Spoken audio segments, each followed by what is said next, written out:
some people, maybe it's just a disposition. They just don't like to go near alcohol or drugs. They have a much more creative background, perhaps, maybe a bit more creative temperament. What the hell can Picasso do when he hears that this village was bombed by the Nazis? You sit and you draw Guernica.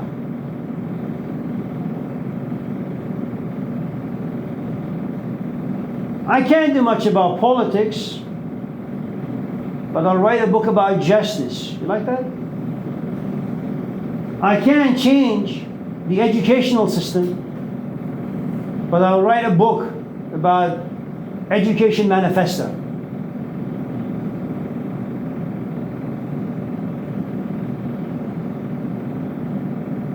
Art. There isn't much you can do to fix anything. But what you can do is you're boiling on the inside. There is so much pressure inside you. You know, consider, I don't know if you have a journal or not, but let's say you have a boyfriend. And last night you had this discussion that turned into an argument. And it became really heated. And it made you profoundly angry and disappointed. What are you going to do? You're going to go for a walk.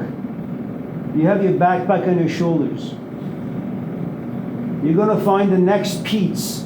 You're going to go in there. You're going to sit. You're going to order yourself a cappuccino and maybe a Madeleine. And you're going to sit and you're going to write. What are you going to write? You're going to rewind the tape from the very beginning. How did this conversation begin? How did it elevate to the point that we're both screaming at each other? Is there a remedy? And now you become philosophical. What would Jesus do? What would Eckhart Tolle do? What would my dad do? Now you become an artist. And do you really think that you're going to give that journal, that part in your journal, to your boyfriend to read? How can he understand? He's a man. He wants to win. He doesn't care about understanding. He doesn't care about compromise. The moment you left the house, he hung out with his friends. Maybe he drank, maybe he watched porn, but you know that he did not sit and think about the conversation the both of you had. And as you write, don't think yourself to be a writer. Think of yourself to be an artist. Because that is how you're getting rid of all this rage, all this pressure from within. You know, we have our friend here who's been sober for a few weeks. You know, he has a gift. You know what his gift is, Jamie? He feels, and he feels too much. See, I don't feel anything. I just read. There is no reason for me to seek therapy, to get high, to get drunk, to talk to my friends about the problems inside. I have problems. They're just not that intense. I don't have any pressures building up inside me. But he does. There is only one problem. He channeled his feelings and the expression of his feelings in a way that would jeopardize his health and his future. Now he's changing it. He doesn't need to change the fact that he is a feeler. Because if you feel too much and you can reflect on your feelings, that makes you insightful.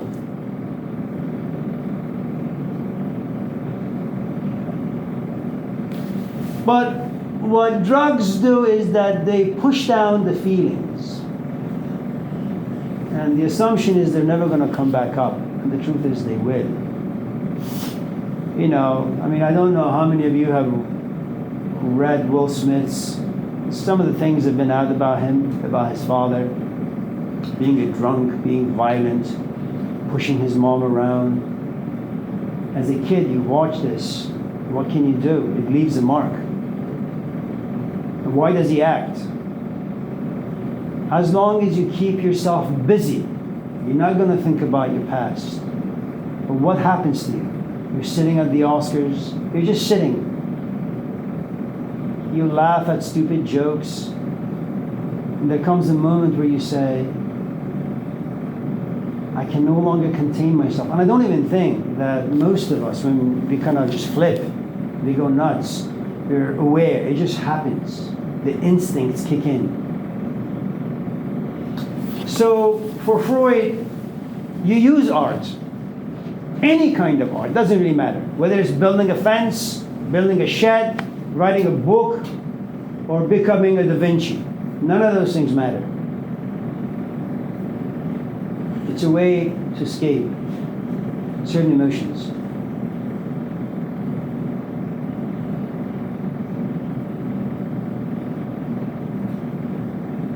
And in some ways it's great. I mean, I don't want to see Sarah being anxious, being agitated, not knowing what to do with her body, not to know what to do with her emotions, her mind going all over the place. In a very dignified, creative, respectful way, she's been sitting there for the past 5 months, doodling away, and once in a while listening to what I say or other people say in this class. She keeps her composure. It's beautiful. This is not because she's an artist. I mean, she may be if you want to categorize her as such. But it is a way where she can hone, tame. It's great. I mean, it's much better to be like Sarah than to be like Mike Tyson. It has taken Tyson about 40 years to figure out what to do with his emotions. Sarah just got that at the age of 5. It's great. There is also another way that we deal with the miseries of life.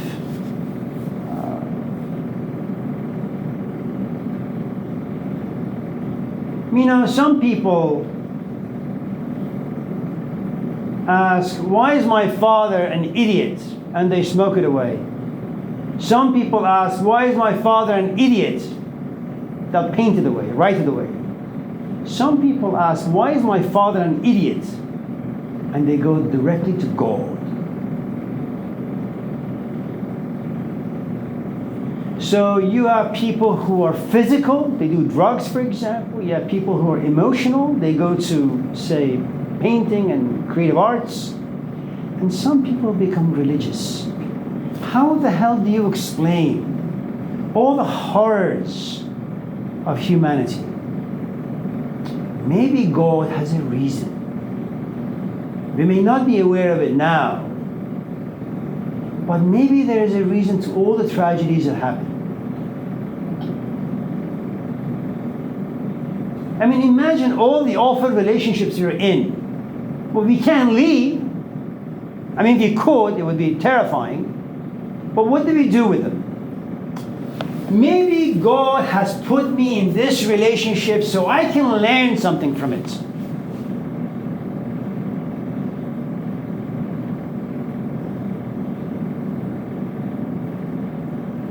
If you realize that your physical life is bad, it's awful, it's leading you to no good place, what do? I am not my flesh. I have a soul inside me. My flesh is condemned to sin. My soul is blessed to live in paradise. And all of a sudden, you say, well, I was born a sinner. That's what I am.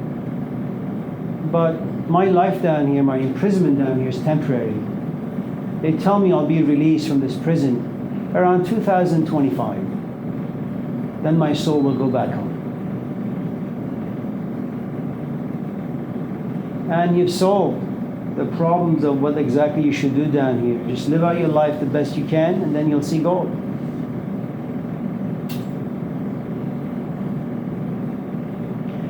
So you could be, I suppose, an artist in your body. You could be an artist of your emotions, and you could be an artist of your mind. Your mind will go to God, your emotions will go to the creative arts, and your body will go to alcohol, porn, and drugs.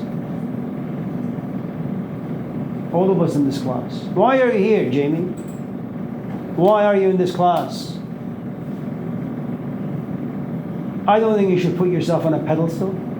You're here for one simple reason. You are frightened of your future. You're frightened, without perhaps knowing, of living in a world that's profoundly uncaring. Should you not have money, you will be homeless. Should you not have money, a good job, you may not be able to take care of the people you love, your parents and your siblings. Maybe deep down, you have fears of getting old and not having health care. You need education.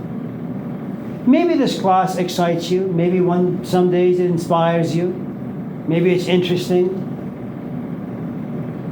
But none of those things mean anything, because you're here for one simple reason. You want to make money because you're profoundly frightened of the world in which you live. Now, you may not be aware of it, but it is true. Every time you see tents on the street, you may laugh. You may look the other way, but you're here because somewhere deep down, again, you may not be aware, you don't want to end up in the streets. You're not here because you want to elevate your thinking skills. You're not here because you want to evolve your soul. You're here because you want to make sure your physical body is secure. That is Sigmund Freud. He's like a Jesus Christ to us living in modern times. Every time you think you're evolving, you're fighting against certain things that you really despise about yourself.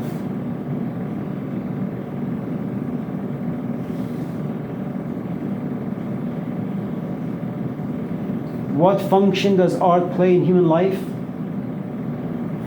Instead of you putting your fist into someone's face, you stretch out your arm, grab a pencil, grab a piece of paper, and you draw. If you put your fist to someone's face, you may end up in prison. If you put your hand on pencil and that pencil on canvas, and if you happen to have some creative talents, and if you post it on YouTube, in a few weeks, Oprah Winfrey will interview you. You'll be a hero to millions of people. What society doesn't see is the following. The same anger that lives inside Mike Tyson lives inside you. You just express it differently.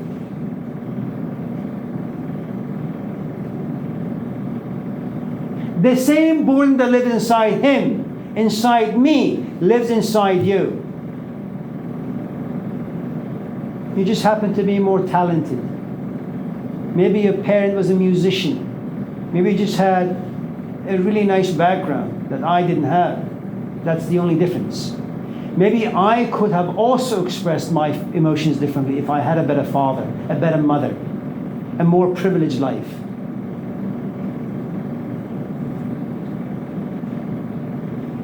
Everything we do, deep down, it's to cope with life. Everything.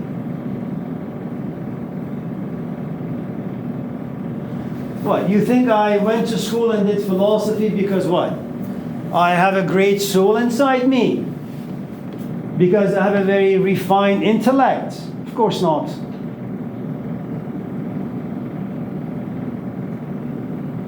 I met a guy when I was 10. He said, maybe you should think Develop that particular craft, your reflective abilities. Ronaldo goes on the soccer field and plays soccer. You lock in your room, you paint, and I sit and read books. What are we doing? Trying to survive the best we can.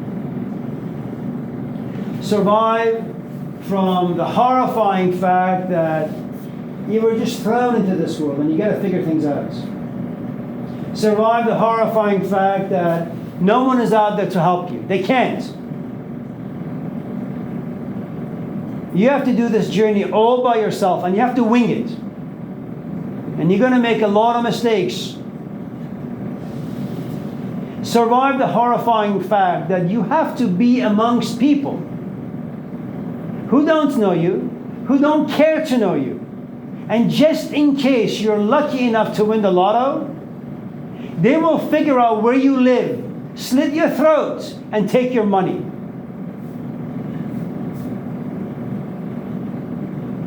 You live amongst vultures. You can't trust anyone, not even the closest people to you. I mean, look at what happens to siblings when their parents die and leave them an inheritance. They fight. Brother sues brother. Mother sues daughter.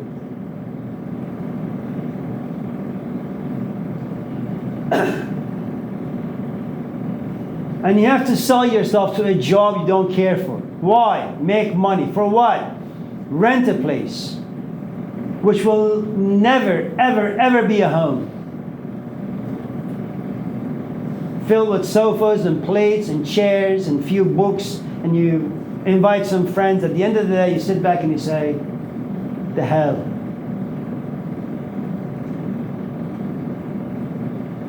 And then what?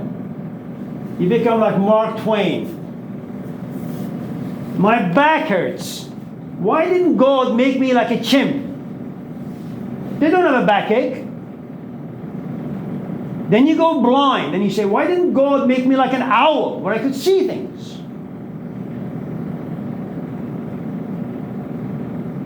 And then you have to deal with the fact your body is decaying.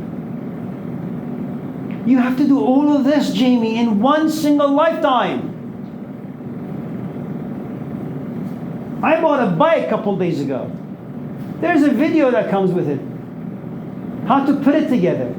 How to ride it. How to charge the battery. When was the last time you YouTube how you should function in life? Where's the manual for that? When you get into a fight with your companion, what the hell is the manual? How to resolve conflicts? I mean, consider the saying in the gospel. You can make the grass grow by pulling it. How do you make your man mature? How can parents mature their kids? How long do you gotta wait? How many times do you have to raise your hand for your instructor to call on you? The hell do you do with all these devastations around you? Art. You find a way to escape. He's going to leave his dad. The guy he loves very much, I'm assuming. For what? A crummy degree. Why don't you go to East Bay? Why don't you go to San Jose, San Francisco? Oh no, it's firefighting stuff. Okay, so you save the life of someone who does drugs, alcohol, or lives a barren life. All right, so you put out the fire. How are they going to live? They're going to continue watching porn, doing drugs. Well, whose life have you saved? They're just taking up space, resources. If you really want to reflect about stuff, there is really not much out there worth doing. How do you cope with it? Art. You justify your existence by doing a painting, by rapping, by coming to class and screaming and shouting. What else can you do?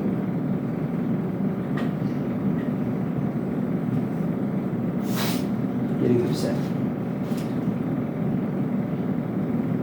consider listening to music to be art? Listen, these days, anything that could calm you is good and it's art. You know, I think for one of the nice things about, I think, Freud, or anyone who is insightful about things, you know, you have to be profoundly artistic to survive life.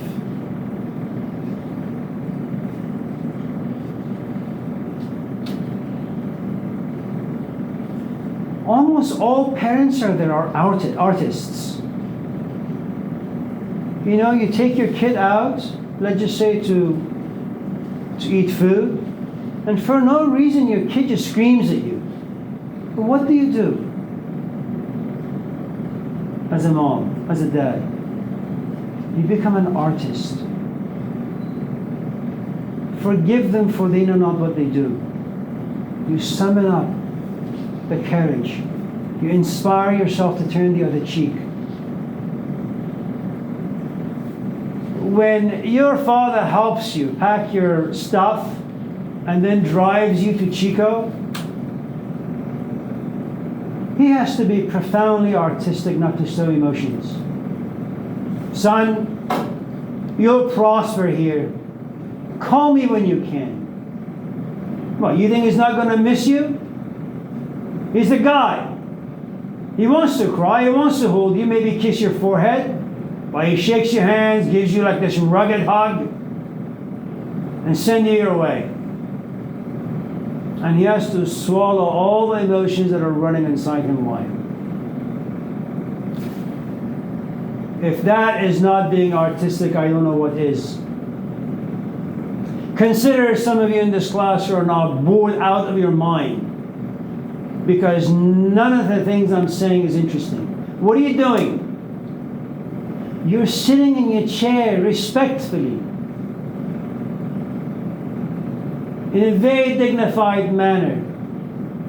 You want to close your eyes and go to sleep, but you keep blinking your eyes. You keep forcing them to stay open, pretending that you are listening. That is an art form, man.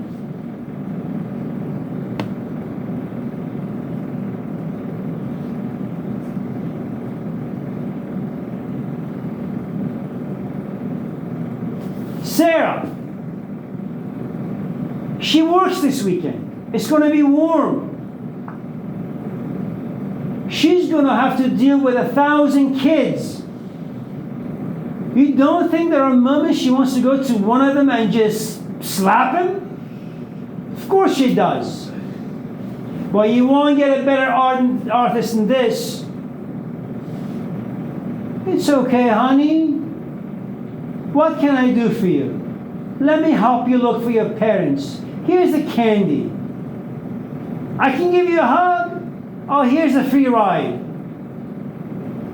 I mean, you may say she's doing all of this to save her job. That may be so. But the fact that she can summon up all this courage, patience, to soothe yet another spoiled kid, she's like a savior. She's Jesus Christ at the age of 19. To survive life in any healthy way, you have to be an artist. And to be an artist, you need tools. And those tools need to come from parents, grandparents, siblings, aunts, uncles, good neighbors, society perhaps. Maybe going to school, reading good books. And if you don't have those support systems, you can't be a good artist. The price you get for being a violent artist is 20 years in San Quentin.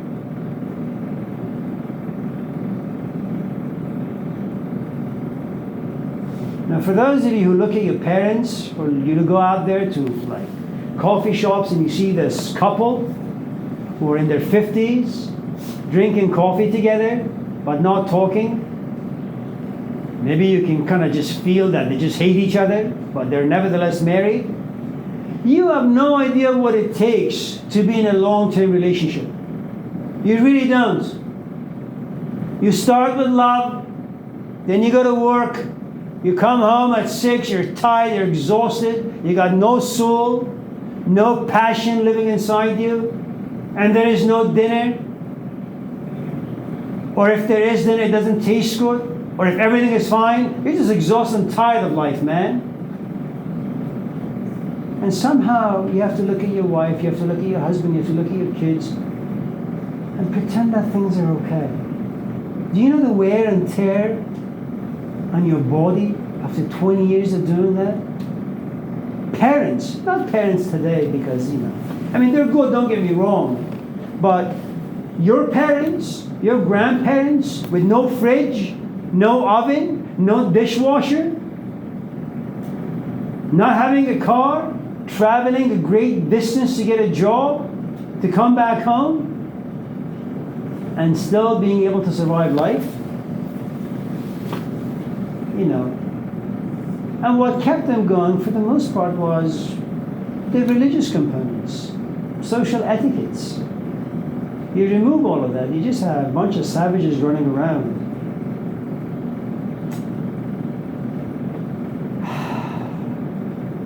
This has been a very, very troubling class. And it's your fault. It can't be mine.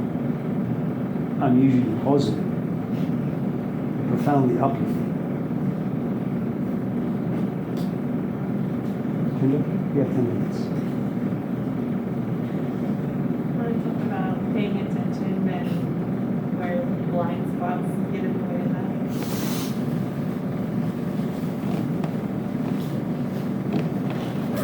I want to tell you a story. It's a great story. It's a beautiful story.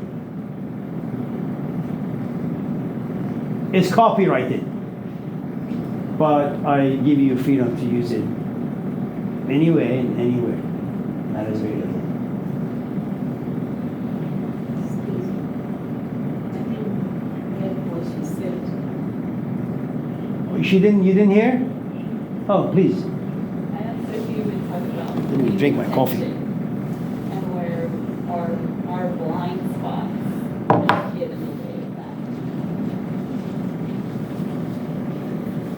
Paying attention.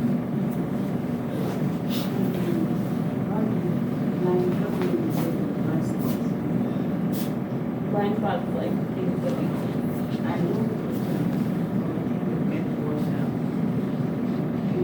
As we're paying attention, how we do with the blind spots. Is that what you mean?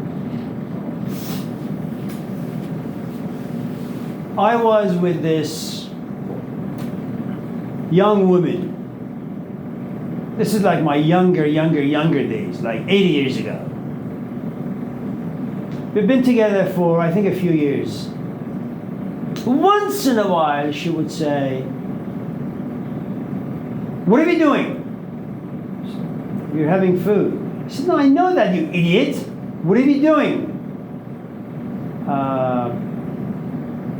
"I'm helping you." "What are you doing?" "What do you mean?" "Are you going to marry me?" "You're married already. We live together, we cook together, we do everything together." "You're one of those hippies, aren't you?" "So what do you mean?" "When are we going to go to the city hall? When are you going to buy me a ring?" I said, "Ring? Come on. All these people running around with rings on their fingers, you see them happy? No. We are married. Just, there is no paper, but we're married. Are we going to get married?"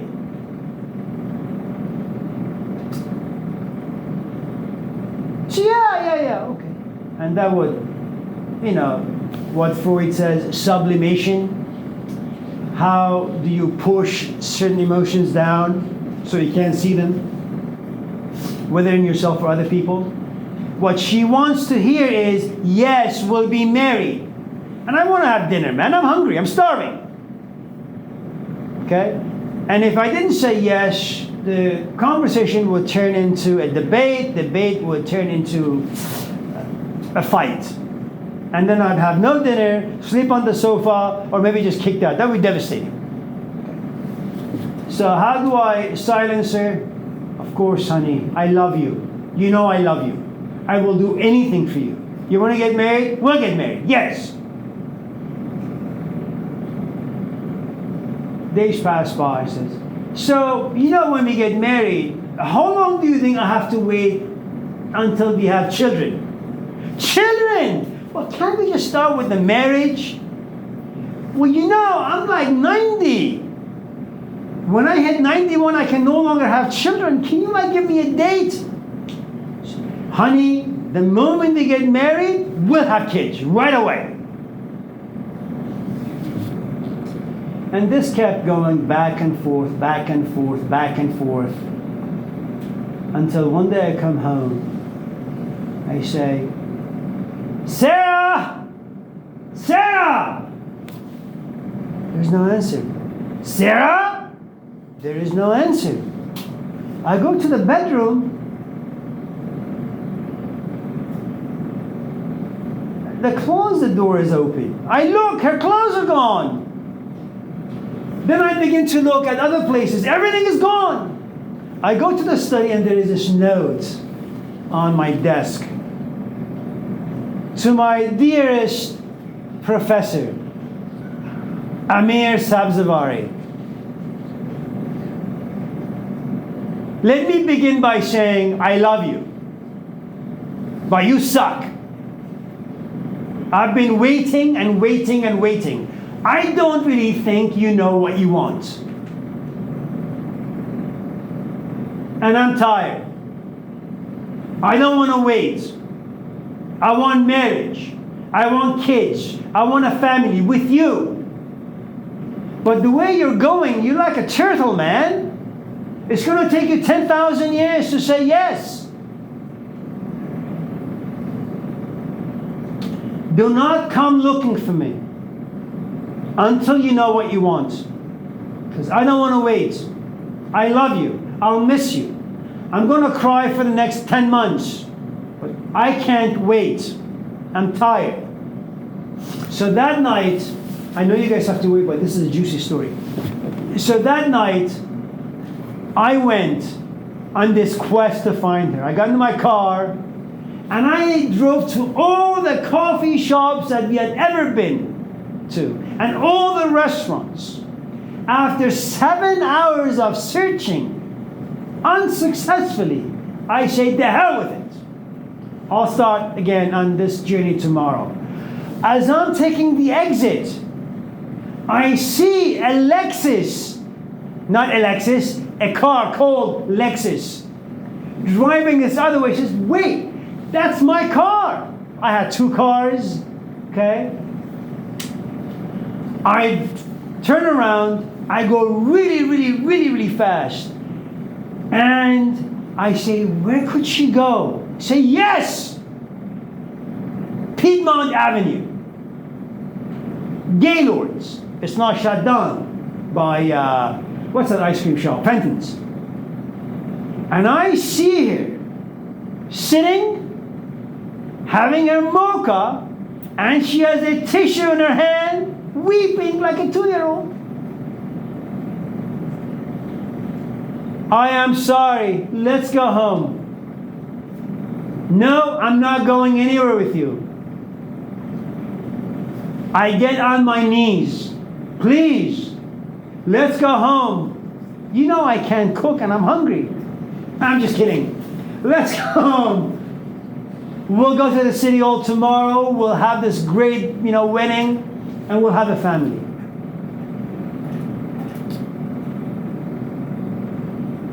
She didn't play the part of a psychologist. She didn't say, well, let me put myself in his shoes to figure out why he's waiting, why he's resisting. So I don't really care where he is. I don't care what he's doing. I'm not going to wait another 10 years until all of my eggs dry up, until I'm old, haggard looking. And what if he leaves? Do I want to risk that? I will suffer 1 year, but then I will recover. I will go out there, hopefully find a decent human being, and will give that new man an ultimatum. I'll date you for 4 months, and then there needs to be this map. Marriage, children. She didn't care for my blind spots. She didn't care for my deficiencies. She didn't care for my past. She didn't care for all the ridiculous, childish, infantile ways I would justify my position. I'm a woman. I want marriage. I want children. I love you, but if you're not on board, here.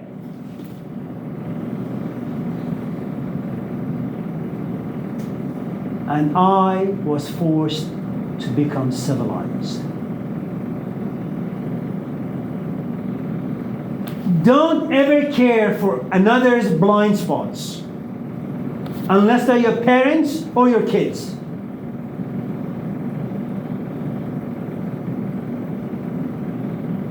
Okay?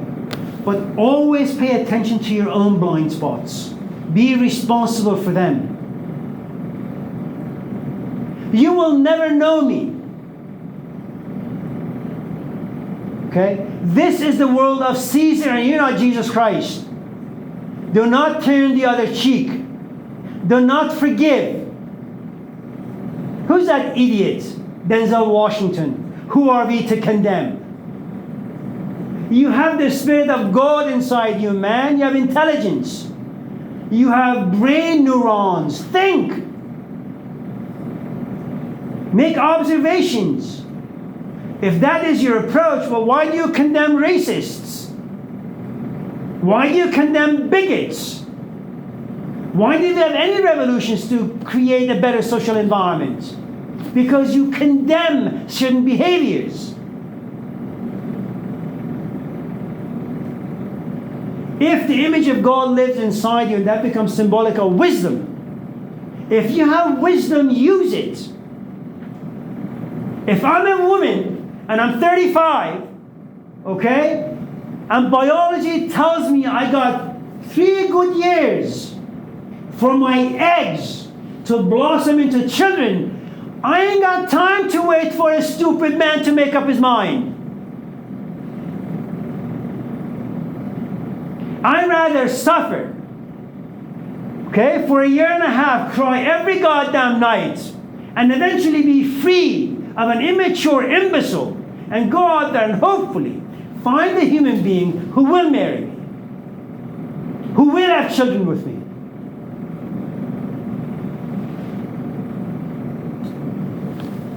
Many apologies for taking up your time. I didn't mean to scream or shout, but you deserve it. Have a nice day.